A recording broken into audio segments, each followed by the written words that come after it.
seulement des Arabes, mais de l'humanité.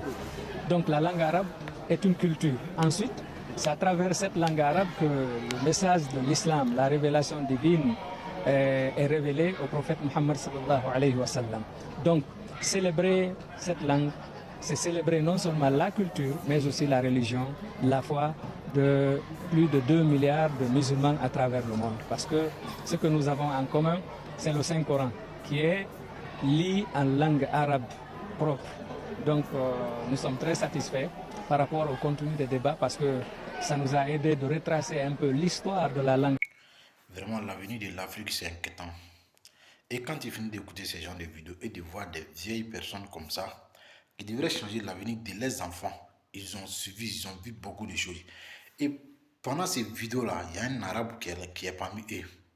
Donc, il y a les gens qui prennent l'argent sans penser à combien de millions des enfants vous allez gâcher leur vie à cause de cette langue arabe, à cause de cette religion musulmane, à cause de cette culture.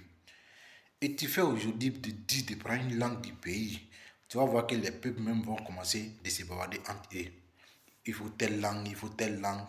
Mais si c'est une langue arabe, personne ne parle. Ou si c'est une langue française ou une langue des colonisateurs, personne ne parle. Alors que c'est quelque chose qui met des pattes même sur la vie des Noirs. Si tu vois que l'Afrique n'avance pas, presque pas même, c'est à cause de tout ça. Parce que l'éducation, les gouvernements sont corrompus. Au Soudan, tout dernièrement, là, tout ce qui s'est passé au Soudan, tout le monde a vu.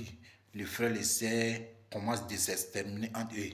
Et dans le moment que c'est là, c'est libérer ça là, si ça continue, je vous jure qu'ils vont imposer cette langue à tous les Guinéens. Et ça sera obligatoire, comme les Français en Côte d'Ivoire.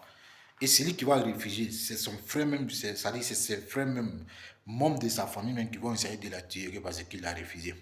La religion musulmane, je dis aujourd'hui haut et fort, ça a créé que des problèmes en Afrique. Parce que dans la famille, tu sens trouver celui qui ne prie pas, on dit que tu n'es pas un musulman.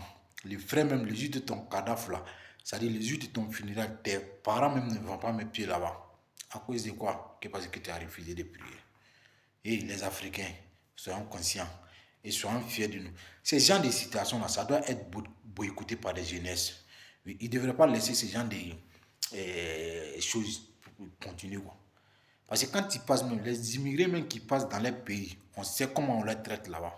Les Africains qui passent dans les pays maghrébins, on sait comment ils souffrent.